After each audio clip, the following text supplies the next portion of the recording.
بعضی صحابه معروف بودن به ابوالمساکین، بعضی معروف هم به سردستی اشرار و باند عقرب و باند فلان و باند اژدها و باند فلان و بعضی هم معروف هم به ابوالمساکین. ابوالمساکین کنیه کیه؟ هر کسی میدونه جایزه بهش میدن. 1 2 3 4 5 6 7 8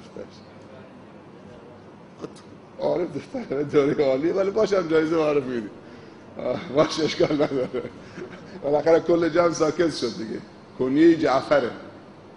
کی گفت؟ شما گفتی؟ گفتی؟ عارف چیکار میکنی؟ نس کتاب که نمیشه نس کرد که، من میخوام کتاب بدم. خب اشکال نداره، انشالله 2 دوره کتاب فردا انشالله میارم، یکی برای عارف یکم برای عزیزم. ولی اگه یه دوره بود بیشون میدادم، با وجودی که عارف سبقت گرفته بود، چون عارف بالاخره هم مدرسه هم طلبه دوره عالیه. و خب وقتی که جعفر در غزوه معته شهید شد، علمدار بود. پیامبر گفته بود این پرچم به زمین نخوره. پرچم با دست راست گرفته بود، زدن بازوشو قطع کردن، پرچم افتاد.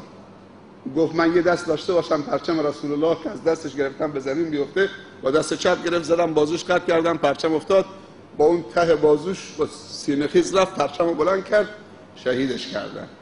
خبر رسید به رسول الله صلی الله علیه و سلم که جعفر اینطوری شهید شده. کل فقرا و مساکین مدینه و اهل مدینه و اطراف مدینه عزادار شدن. جعفر معروف بود به ابوالمساکین،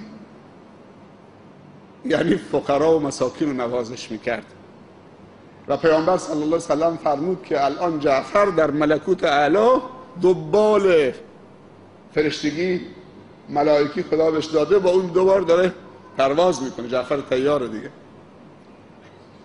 اون 2 بازو که داد به دین خدا و اسلام و نصرت خدا، خدا در عوضش 2 بالون داد. سبح لله ما فی السماوات، داره تو رحمت خدا داره شنا میکنه، پرواز میکنه.